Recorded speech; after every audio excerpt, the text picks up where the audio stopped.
Mangwanani akanaka muri yeZimbabwe tinokuchingamidzai zvekare kune chimwe chirongwa pano Zim Facebook Secrets and Confessions kuri sei kwose kwamungava muri kumativi mana enyika.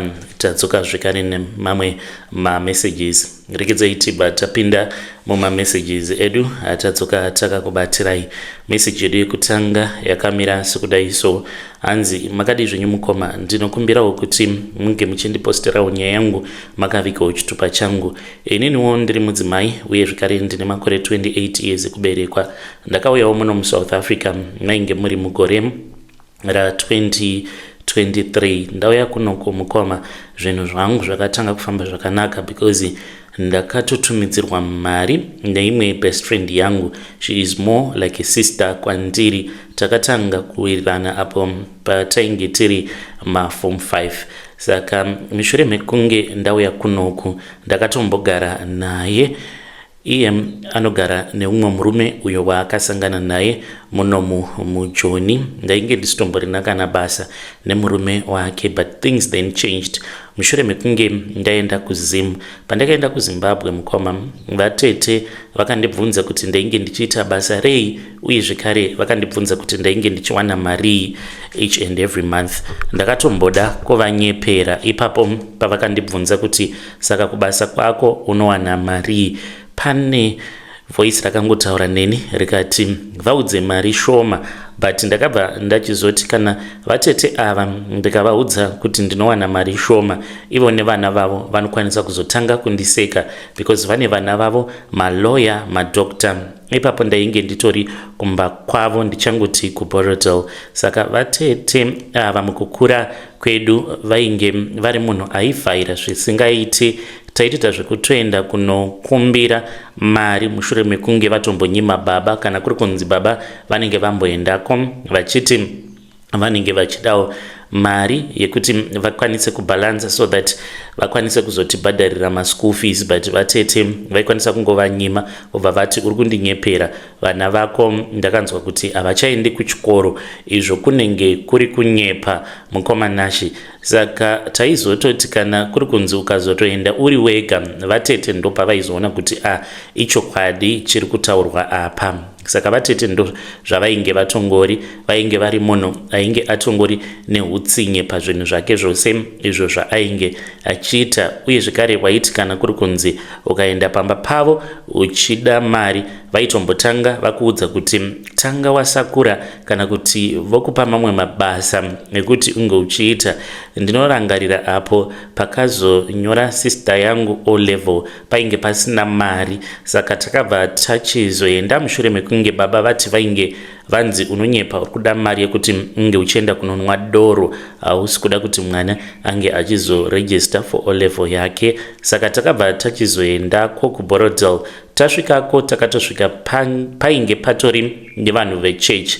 Vatete vainge vasingatodi kuti vanhu ivavo vainge varipo vainge vari vechurch vainge vachitozviziva kuti isusu tainge tiri hama dzavo, vainge vasingatodi kuti vanhu vazvizive. Saka tichingosvika chete vakabva vauya kugedhi vakatibvunza kuti tiri kudei. Tikabva tavaudza kuti tainge tauyawo kuti tinge tichizokumbirira sisi mari yekuti vange vachikwanisa kuzoregister O level for my exams because registration due date rainge ratova padhuze. Vakabva vati izvozvo zvega madi maita zvekufona. Apa nguva yacho iyoyo mukoma vanhu vainzi vainge vaine mafoni vainge vari vanhu avo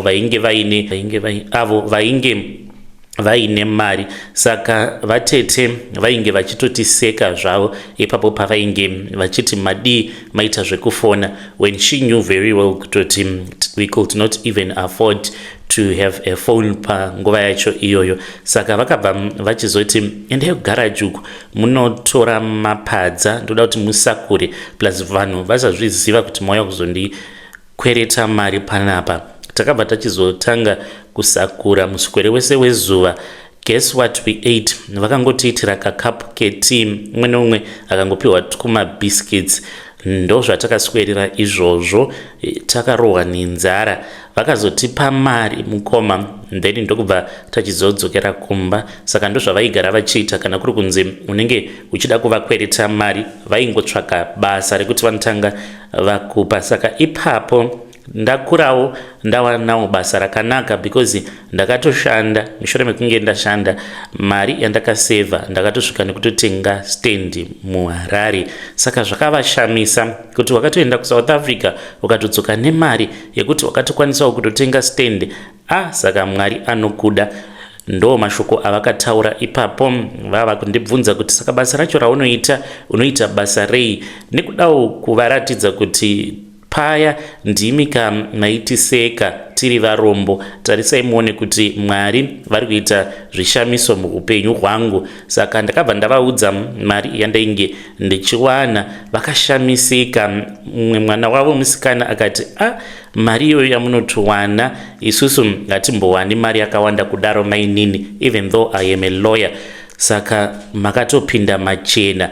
Tichifara kudaro mukoma, handida kunge ndakaziva kuti vatete vangu vainge vatobatikana nechekare. Handina kutozviziva izvozvo. Saka ndakangoona vava kusapindura kana kuri kunzi ndikataura navo vainge vava kungoti vachiita sekunge munhu ari busy pafoni. Vakabva vatosimuka vakabva vati pane motikari yangu iri kunzi yafa because vanoita zvekutengesa hove. Saka vakabva vatobuda mukoma. Kusvika ndichizobva pamba pavo vainge vasipo. Ndakangovasenderawo message paWhatsApp ndikati vatete ndava kumboenda kumba, havana kupindura. Vakazopindura a day after that vakati sorry mwanangu, ndanga ndiri busy nezvatanga tichiita kunoku. Ndakazodzoka kunoku kuJoni, ndadzoka kuno mukoma. Ndainge ndichiri kugara nebest friend yangu because imba yavo yainge yakakura. Saka ainge akati to save money tinongogara tose. Ndo zvainge zvakaita kuti ndinge ndichikwanisa kutoseva mari yekuti ndinge ndichikwanisa kuzodzokera kumba ndichinotenga stand. Takagara tose kudaro. Handizivi kuti ndakagarwa nemweya wakaita sei. Ndikatotanga kutoektera murume webest friend yangu. Izvo zvakazokomisidzira zvandidzingisa basa ndichizosvika pandiri uno nhasi. Saka ndakangorota ndiina vatete vangu. Pandakarota ndiina tete kudaro, tete vakabva vachizoti kwandiri mwanangu uri sei, wagona wauya pano pamuchato. Saka ndakabva ndatoona kuti tainge titori pane kamwe kavhenyu kainge kakanaka. Ndikavabvunza kuti kopa muchato apa patiri pamuchato pani. Vakangoseka zvavo vakabva vati iwe nyarara chete, uchaona kuti muchati ndiani. Ndakabva ndaona kuti painge paine vamwe vakadzi vainge vakawanda vainge vasina kupfeka. Ndikabvunza vatete ndichinovatarisa, ndakashamisika ndichiona kuti naivowo vatete vainge vasisina kupfeka. Vainge vangori nechuma icho chavainge vakangoisa muchiuno mavo. Chuma ichocho chainge chiine musoro wenyoka inotorarama. Ndipo pavakatanga kufamba vachiuya kwandiri vakandipfekedza gown by force, ndokubva vandimanikidza kuenda kumberi. Pandakasvikako ndo pandakaona kuti pastage painge pakatomira murume webest friend yangu. Tikatotanga kutorara tose. Hopewo dzandainge ndorota dzekurara ndichiita bonde naye, naiyewo ainge ava kurota hope dzakaita saidzodzo. Saka mukuzotaura akazondiudza kuti zvaunoita nemapfekero aunoita zviri kukonzeresa kuti ndinge ndichiita mawet dreams. Ndokubva tachizototanga kutorara tose. Hatina kumbodanana zvakaenda kure, takangorara tose kuda about 3 times. Ndakazorota vatete vangu vachiseka. Vatete vakatouya kunoku kuJoni pamba pebest friend yangu pandainge ndichigara ipapo. Saka vakangopinda mumba ndokubva vandiona ndakatorara pambedha ndiine murume webest friend yangu. Vakatanga kuseka vakati zvauri hure iwe. Ndokubva vaseka. Pavakabuda pavakadzoka ndakatoona kutoti vakatodzoka vainge vaine best friend yangu. Ndokubva ndatopepuka. Hazvina kuzombotora mazuva akawanda kuti tinge tichizobatwa. Tainge takatorara mumubhedha webest friend yangu sehopedza ndakarota zvose zvakaitika apo pandainge ndakarara ndichirota ndizvo zvakazoitika exactly. Mukomana acho, of course there was cheating that was involved, but ndainge ndatombogara navo vanhu ivavo kwenguva yakareba, and it destroyed my relationship with my best friend. Akazondidzinga pamba pake, murume wake akatondipandukira. Iyo murume wacho akati haana kutoziva kuti chii chakamupinda panguva yacho iyoyo, and he blamed me. Akati ndiwe wakange uchindisejusa even though ndainge ndisitomborina kana basa newe, ndiwe waipfeka zvinhu zvekuti ndinge ndichizonzwa kukuda. Ndakanyadziswa mucomplex yose mukoma. Painge patori nevamwe vanhu avo vainge vakandibatsira kuti ndinge ndichizowana basa uko kwaandainge ndava kushanda. Saka vanhu ivavo vainge vari vanhu vainge vachinamata ku7th day, saka vainge vava kusada kuti ndinge ndichiramba ndichishanda. Vakabva vataura nemurungu wavo, basa rikatopera. Ndakachema mukoma pamberi pemurungu, but vanhu paakavabvunza avo vamwe vandainge ndichishanda navo, most of them they were married women, and tainge tichishanda zvekare nevarume vavo. Saka vakabva vati kana aine unhu hwakadai it means kuti anopedzisira ava kurara nevarume vedu. Saka ndakabva ndadzingwa basa. Ndipo pandakatanga kutambura. Ndakangoti ndichingobuda pagedhi repabasa, guess who called me first? Vainge vari vatete. Vakangofona vakati ko uri sei? Vakaita zvekufona nedirect call. Hana yangu yakatomborova pandakaona kuti vainge vari vatete vainge vachindifonera nedirect call. Ndikavabvunza kuti kuri right here? Vakati ndotobvunza iwewe kuti ikoko kuri right here, kuri sei kukubasa? Nai mwanangu, ndaitofungidzira kuti maybe kumba painge paine zvainge zvaitika. Ndikati nai Mwari, kukana kuri kunzi maybe anenge ari mubereki wangu uyo anenge ashaika, saka ndichazoita sei? Saka vakangondibvunza kuti kubasa kwako kuri sei, kwava kubva vatonyarara zvavo vakadropa call ndisati ndatombovapindura. Kubva ipapo kusvika pari nhasi ndiri munhu anongotambudzika ndichingodzungaira ndiri muno muSouth Africa. Kana ari sema-relationship handichatauri, ndava kungofokasa nekutsvaka basa. Ndaimbowana mari yakawanda mukoma yekuti within 3 months ndaikwanisa kutoseva mari inosvika kana kuma 25-26,000, because pabasa pandainge ndichishanda taipiwa matip uye zvikari nemabonus nemurungu, because kuomera zvake ainge asina kuomera murungu wacho. Vedare ndo message iyo yandakatumidzirwa ichibva kuna vanzvadzi vedu. Zvakangooma hazvo vedu we, pakaipa. Hanzi ndakabhaizawo ndikavaudza salary. Kazhinji ukaona munhu achikubvunza kuti saka unombowana mari, maybe anenge achitorwadziwa nekuti life inenge ichitoimprova. Hanzi ndo zvakaitika ipapo. Hanzi ndainge ndichida kuprovawo a point, sezvo tiri vanhu vakangokurawo, tiri vanhu vainge vachingotambura. Saka ipapo hanzi ndakaona sekunge it was time to tell him kuti munhu uyauya wamaigara muchingoseka muchiti achangofa ari murombo, iko zvinozvi ndava kubatawo mari yakawanda kuzodzoka. Hanzi pane zvakazoitika. Vanofungidzira kuti ivo even though vakazohura zvavo, but hanzi panenge pane mweya wakange wavagara uyo wakazoparadza blessings avo. Let us talk with them in the comment section. You can also come to my inbox and share with us your own side of the story. Rekedzaiti bataenda panyedu inotevera. Nyedu inotevera yakamira sekudai. So hanzi mukoma izviwo ndo zvakaitika apo pandainge ndiri kuhoneymoon. Murume wangu akachinja kuita nyoka, shato chaiyo, ndokubva achizototanga kutorutsa mari.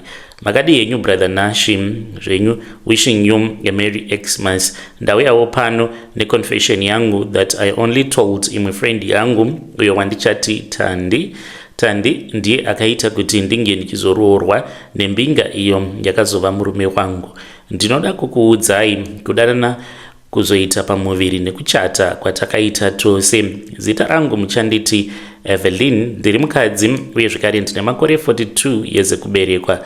Ndakafirwa nemurume wangu 6 months after ndachata nekubva kuhoneymoon nekuda kwekuti murume wangu ainge aputsa mhiko dzake dzeurombwa. To this very day, kubva dei randakashayikirwa nemurume wangu, handina futi kuzoroorwa kana kusangana nemurume pabonde. Iko zvinozvi vana vangu vatova nema17 years. Murume akandisiya ndiine nhumbu yevana mapatya. Ndakatomboedza kuitawo move on murudo. Ndainge ndava kudanana neumwe muzukuru uyo ainge achinzi Jimmy Jimalo. Akazofa zuva ratakarara tose pane kamwe kaloji aka karimo muHighfields. Ndokatainge tasarudza kuti tinge tichisangana mushure mekunge tamboita kanguva kakati rebei tichidata, because ndainge ndichida kumuziva. Ndakati since murume wangu akashayika tisina kumbogara takatadzirana, ndainge ndava kuda kuti ndinge ndichiwana munhu, at least munhu anozondichengeta, but asiri munhu anoshandisa mishonga. Tumisani ainge asingandirovi, ainge asingandituki, ainge asingapopoti, aingondipa love chete. Dambudziko randaingosangana naro pamazuva mashomanana iwawo andakagara naye tiri murume nemukadzi, because akafa apo pandainge ndichiri nepamuviri, but love yaaindipa yainge yakandikoshera. Saka ndainge ndava kuda munhu uyo anozondipawo rudo rwakadaro zvekare nekundichengeta. Saka takaitawo kanguva ndichidanana nemuzukuru uyo ainge achinzi Jimmy Jimalo, asi ainge achida kurara neni even same day randakamubvuma ndikaramba. Ndakaona kuti kanguva kainge kafamba, ndopandakazobvuma kuti tinge tichizosangana muHighfields. Akati kune kamwe ka nice place kuHighfields, ndokubva tachizoenda kukalodge ikoko. Takapinda muroom medu ndokubva tatanga kuita romance. Saka takati tose takurura nhumbi dzedu, ndainge ndatova ready kuti ndinge ndichirara naye. Iye akangofira kungogumisa nhengo yake panhengo yangu, akabva atotanga kutoridza mhere. Same time pandakamutarisa ndipo pandakaona kuti sikarudzi yake yainge yaita sekunge yainge yakapiswa nemafuta. Ndakabuda naye tikabva tanobetserwa nevamwe doctor avo vainge achiti it was his best friend.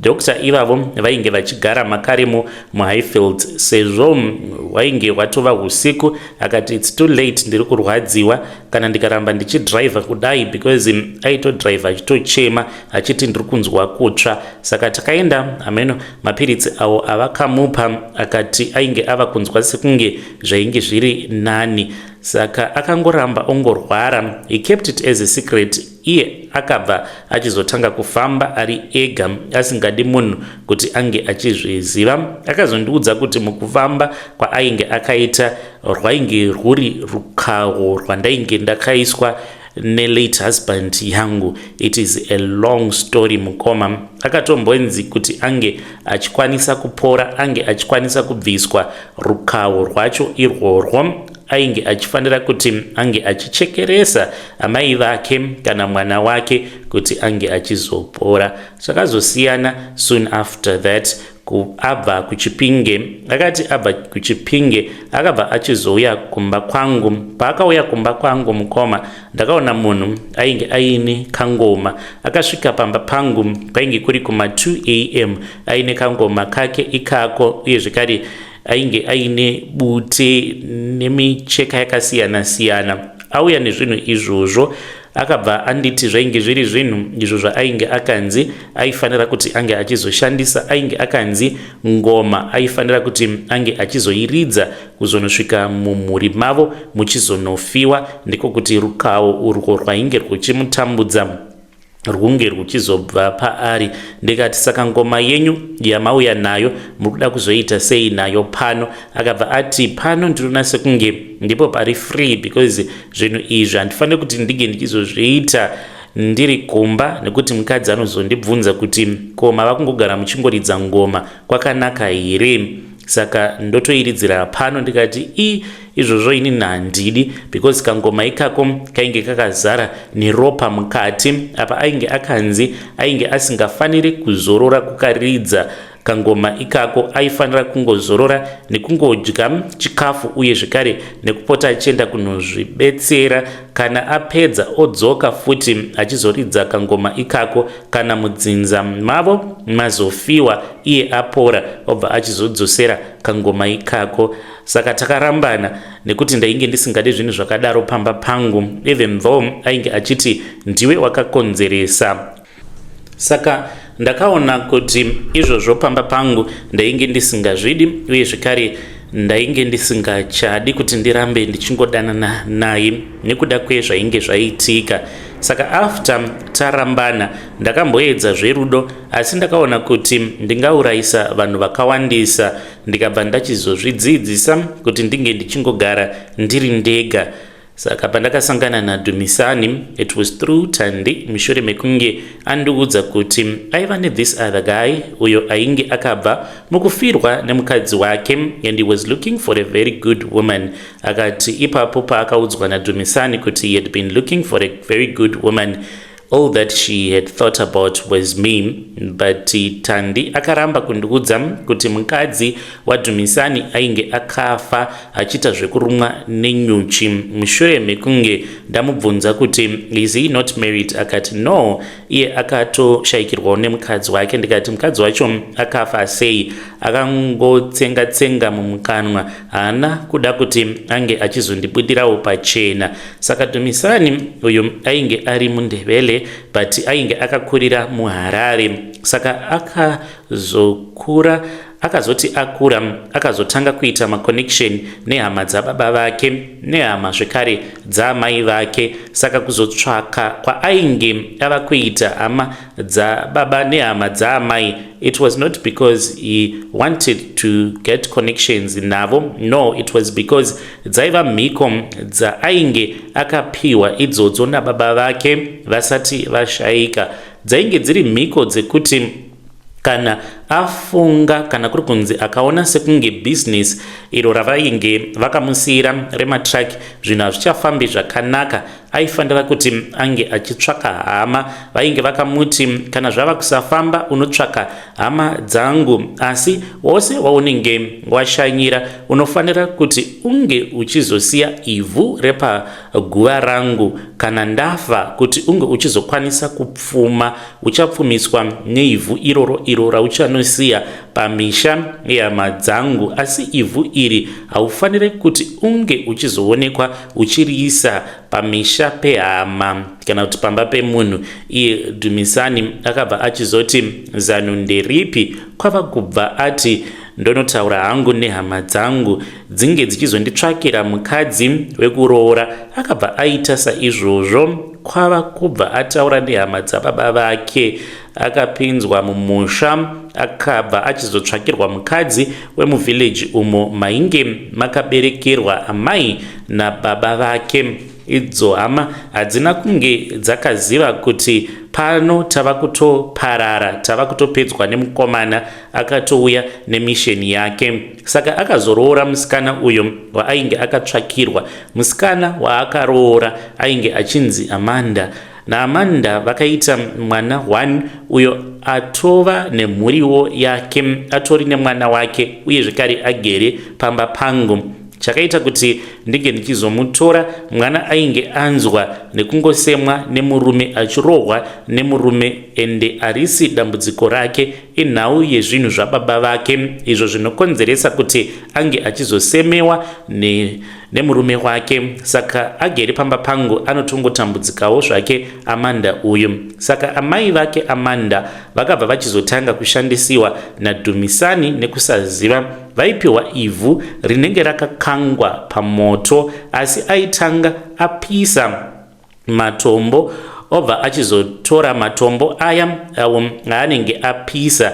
Then kana atora matombo aibva achizotanga kukanga ivhu. Zvaaita aigadzika matombo iwawo pasi akawanda kudaro, then obva achizoisa chizenge pamusoro pematombo, obva achizotanga kukanga ivhu racho ivhu racho ndiro raizopiwa Amanda kuti ange achienda naro kuBulawayo, uko kwaaizosvika omwaya mumisha mehama dzemurume paya paaifamba achipa veukama magroceries awo aanenge avatengera kubva kuHarare kana kuti mutauni muBulawayo.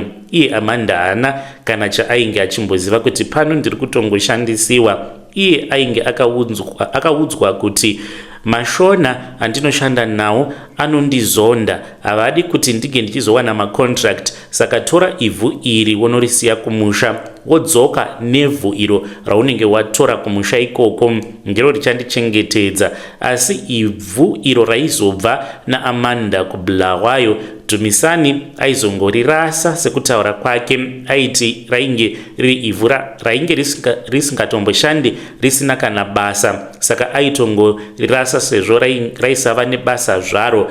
Hama dzaDumisani dzakatanga kuona kuti no mani, pane zviri kuitika panapa, because vainge vava kufa. Iye Dumisani akati kwandiri, vanhu vakatanga vachafa umwe after 2 years, asi vanhu vainge voti kana 5 vanhu vaifa pagore. Vamwe hanzi ndo vaingodhirikirwa nemigodhi vari kuchikorokoza. Saka vakaona kuti panapa tiri kupera, chiko chiri kumboitika. Vakabva vatangawo kufamba. Iye Dumisani akati mumba mavo kwaiva nasekuru, avo sekuru vake vainge vari n'anga, vainge vari baba tezvara vangu. Saka hanzi yainge iri n'anga yaitozivikanwa muBulawayo. Vaishanda nenyuchi pakurapa, ndo dzavaishandisa pakurapa. Saka vatezvara vangu vakabva vachizoba nyanga yacho mushure mekunge baba vavo vashayika. Nyanga yacho yainge ichigara nyuchi dzacho idzodzo, asi iye achitaura anoti nyuchi dzacho dzaingova 2, asi dzaizowanda.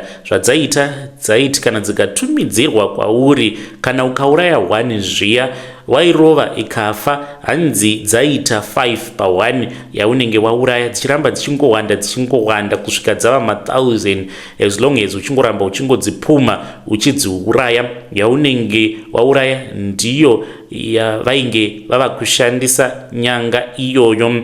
Vaiva vaine bhodhoro ravainge vakacherera pakavigwa sekuru kuti vasawana simba rekuti vamuke vange vachiudza dzimwe hama kuti ndo zvainge zvoitwa nemwana wavo. Saka hama dzaDumisani dzakazoti dzafamba, vakaudzwa zvose. Ukuwo Dumisani ainge ari murima, ainge asina kana chaainge achiziva kuti chii chaizvo chiri kumboitika semazuva ose. Akaudza Amanda kuti enda unosiya ivhu kumusha nekuti vanhu vari kuda kundiuraya. Amanda aenda, ndipo paakarumwa nenyuchi kusvika achizofa. Akangowanikwa akafira mumotikari make, asi mainge makazara nyuchi dzichishaya pekubuda napo nyuchi idzodzo. Kuti Dumisani ange achizondiudza zvose izvi yaiva nhau yekuti ndainge ndamuona achinja kuita nyoka patainge taenda kuhoneymoon.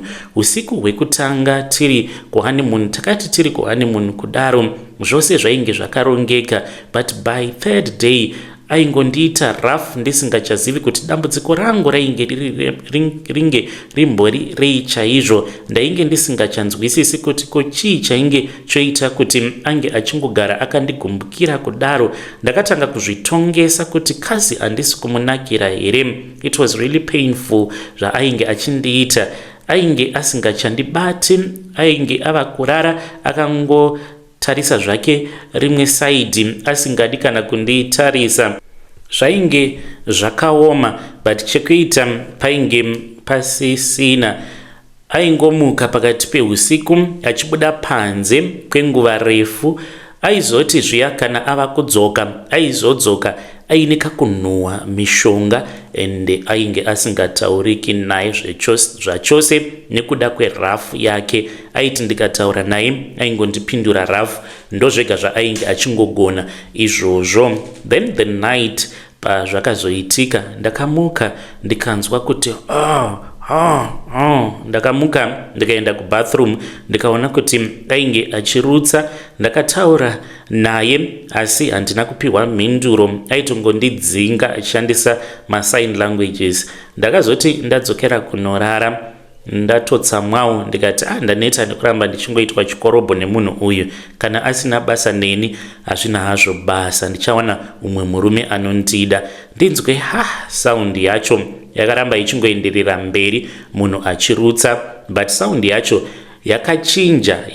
Iyo yainge yobuda mubathroom yainge isisiri sound inganzi ingabuda pamunhu. Ndakabatidza light kunotarisa kudai mukoma unopera mate mumukanwa. Zvandakaona that day ndakapa hangu kutenda. Murume wangu ainge asisiri murume uyo wandainge ndichiziva. Kunoti kudai paakavhenekwa nelight mukoma ndakaona chisionekwi. Kutarira kudai dhumisani akanga ava nyoka huru yainge yakazara mubathtub apa yainge ichirutsa mari yainge ichirutsa ainge ari ma-US dollars. Floor yose kunotarisa yainge yakazara nemari. Ndainge ndisingachaoni kana pekutsika. Ndakati ndichida kutaura asi voice rangu rakaramba kubuda. Ndainge ndongobvunda ndakabatirira pane kamwe kasinki kainge karimo mubathroom imomo ndichinzwa dzungu. After about a minute or so, mushure mekunge ndakwanisa kubuda muroom, but ndainge ndichiri ndakavhura door, saka zvainge zvoitika ndainge ndichizviona.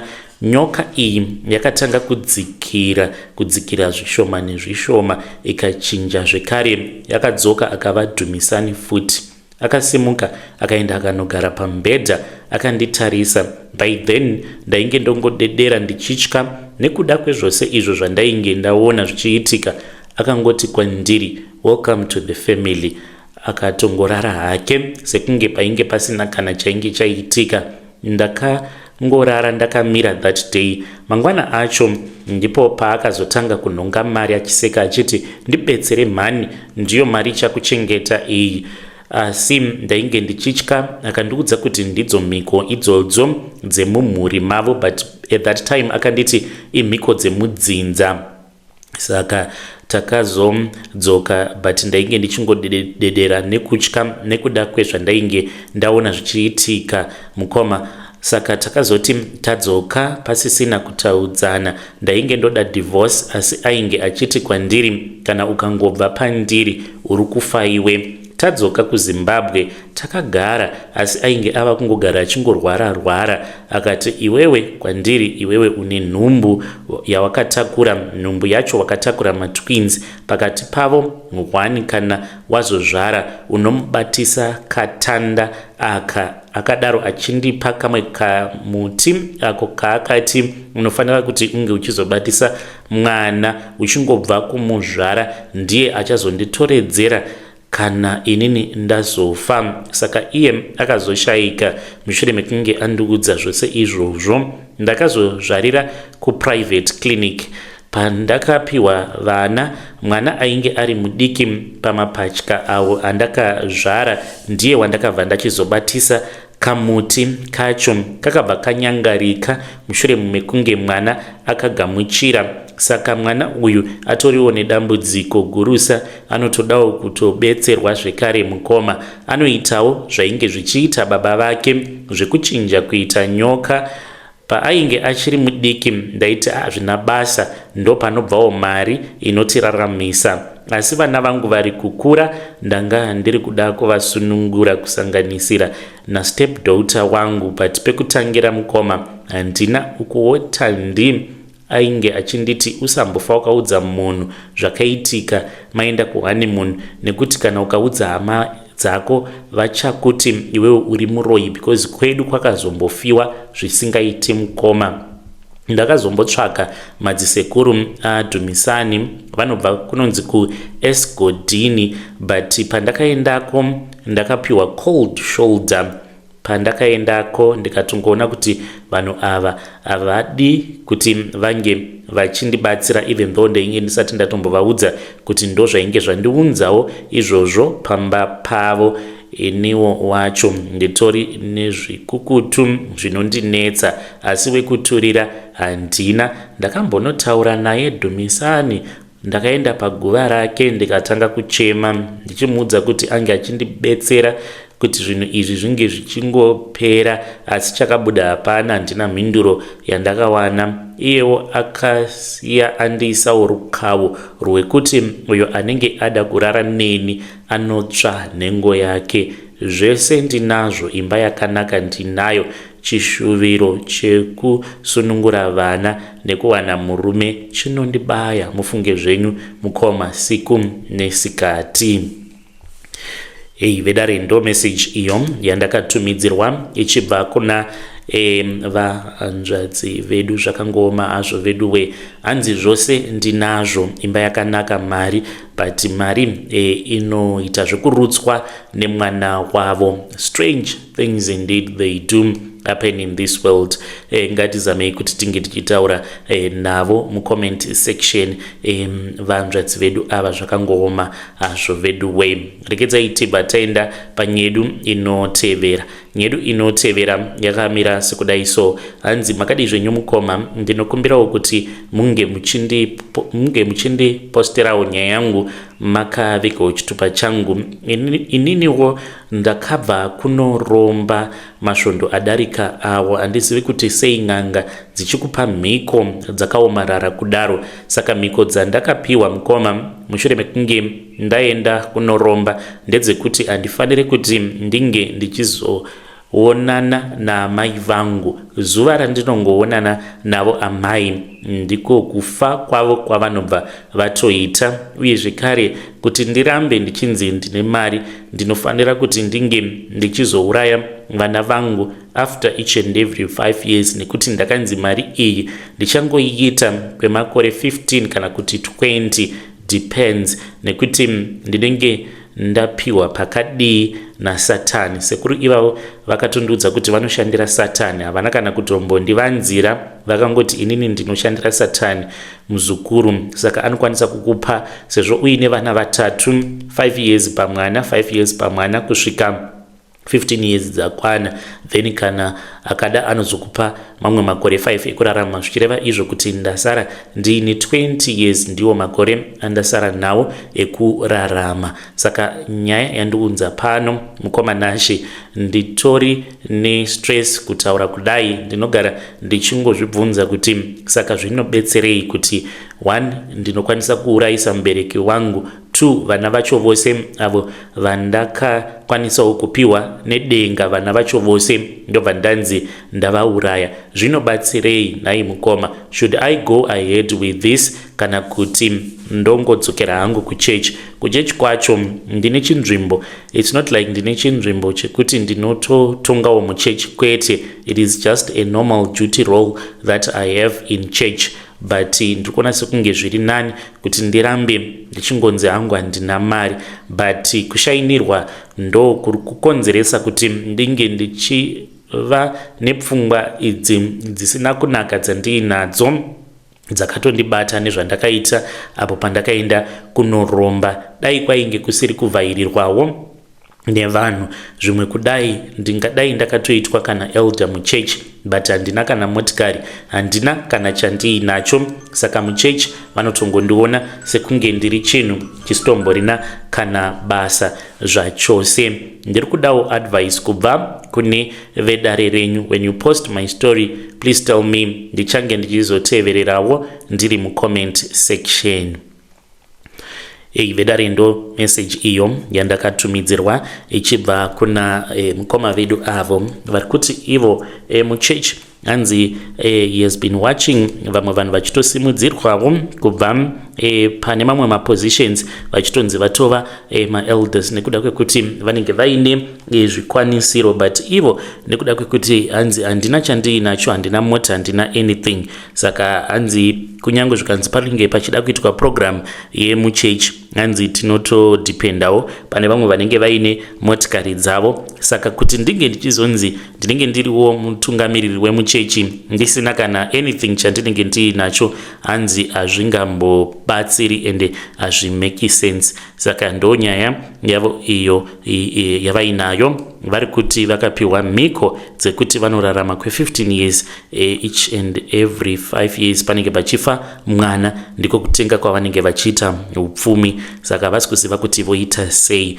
Ngatitaurei navo mukoma vedu ava mucomment section. Sure matoshinga here kuti munge muchiuraya vana venyu. 15 years it is nothing. Asi ngatitaurei navo mucomment section. Ngatisanganei zvekare mune zvimwe zvirongwa zvinotevera. Please make sure that you like this video as well as to comment in the comment section. Ndichaunzirai zvekare chimwe chirongwa very soon so that munge muchizokwanisa kuteerera apo pamunenge muri mumabasa.